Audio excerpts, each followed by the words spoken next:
नमस्कार मंडळी, स्वागत आहे तुमचे आपल्या नवीन व्हिडिओमध्ये। भारतीय संस्कृतीत आणि हिंदू धर्मात अधिक मास अत्यंत पवित्र आणि महत्त्वपूर्ण मानला गेला आहे। हा महिना दर 3 वर्षांनी एकदा येतो।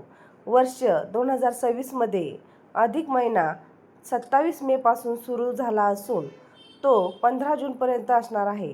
हा महिना भगवान श्री हरिविष्णूंना समर्पित असल्यामुळे याला पुरुषोत्तम मास असेही म्हणतात। या काळात आपण जे काही सत्कर्म करतो त्याचे फळ आपल्याला अनेक पटीने अधिक मिळते।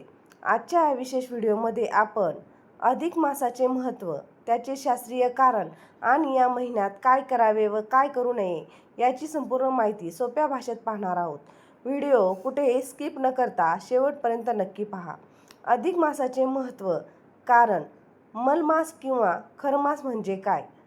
शास्त्रानुसार सूर्य दर 30 दिवसांनी आपली रास बदलतो, ज्याला आपण सूर्यसंक्रमण म्हणतो। परंतु अधिक महिन्यामध्ये सूर्य आपली रास बदलत नाही। सूर्याच्या या स्थितीमुळे सृष्टी काहीशी मलिन भासते, म्हणून याला मलमास म्हणतात। या महिन्यात सूर्य प्रतिकूल स्थितीत असतो आणि शुभ ग्रहाचे पाठबळ कमी असते, म्हणून याला खरमास असेही म्हटले जाते।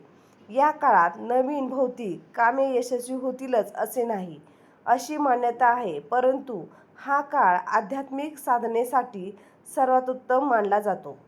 अधिक महिन्यात काय करावे? या महिन्यात केलेल्या उपासनेमुळे कुंडलीतील दोष दूर होतात। विष्णू उपासना व मंत्र जप, हा विष्णूंचा महिना असल्याने ओम नमो भगवते वासुदेवाय या मंत्राचा अखंड जप करावा। तसेच विष्णू सहस्रनाम, भगवद्गीता, श्रीमद्भागवत ग्रंथ, श्री गुरुचरित्र, स्वामीचरित्र सारामृत किंवा नवनाथ भक्तिसार या ग्रंथाचे वाचन किंवा श्रवण करावे। संपूर्ण 30 दिवसात कधीही सत्यनारायण पूजा करणे अत्यंत उत्तम मानले जाते। या महिन्यात दान धर्म केल्याने त्याचे फळ 10 पटीने मिळते। गरजू, गरीब आणि दीनदुबळ्या लोकांना अन्नदान, वस्त्रदान आणि यथाशक्ती आर्थिक मदत नक्की करावी। घरात येणाऱ्या कोणत्याही व्यक्तीला रिकाम्या हाताने पाठवू नये। दीपदान, अधिक मासात 33 या अंकाला विशेष महत्त्व आहे, त्यामुळे 33 अनारसे, 33 बत्ताशे किंवा 33 दिव्यांचे दान करावे। हे दिवे तुम्ही मातीचे किंवा धातूचे घेऊ शकता आणि ते मंदिरात जाऊन प्रज्वलित करावेत। रोज देवघरात गाईच्या तुपाचा दिवा लावावा। संपूर्ण महिनाभर जास्तीत जास्त वेळ नामस्मरणात घालवावा। मानसिक शांतीसाठी या महिन्यात काही दिवस किंवा किमान 1 दिवस मौन व्रत पाळावे।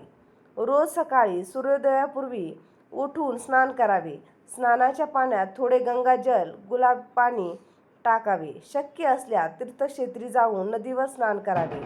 अधिक महिन्यात काय करू नये?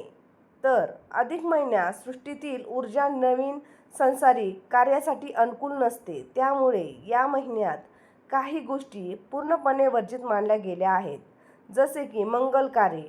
या महिन्यात विवाहासारखी मंगल कार्ये करू नयेत। अधिक मासात केलेले विवाह यशस्वी होत नाहीत किंवा वैवाहिक जीवनात वाद वाढतात, अशी मान्यता आहे। याशिवाय साखरपुडा आणि गृहप्रवेश यासारखी शुभ कार्येही करू नयेत। हिंदू धर्मातील महत्त्वाचे कौटुंबिक संस्कार जसे की लहान मुलांचे मुंडन किंवा मूज या महिन्यात केले जात नाहीत।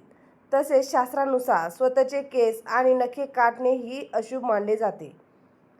नवीन घर खरेदी करणे, नवीन वाहन घरी आणणे किंवा मोठ्या मौल्यवान वस्तूची खरेदी करणे या काळात लांबणीवर टाकावे।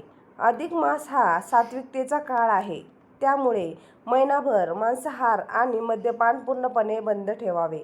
इतकेच नाही तर अन्नामध्ये कांदा, लसूण वापरणे देखील वर्ज्य मानले जाते।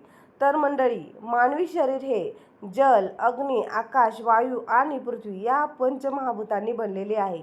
अधिक मासामध्ये पूजा, चिंतन आणि ध्यान या 5ही गोष्टींचा समतोल साधतात।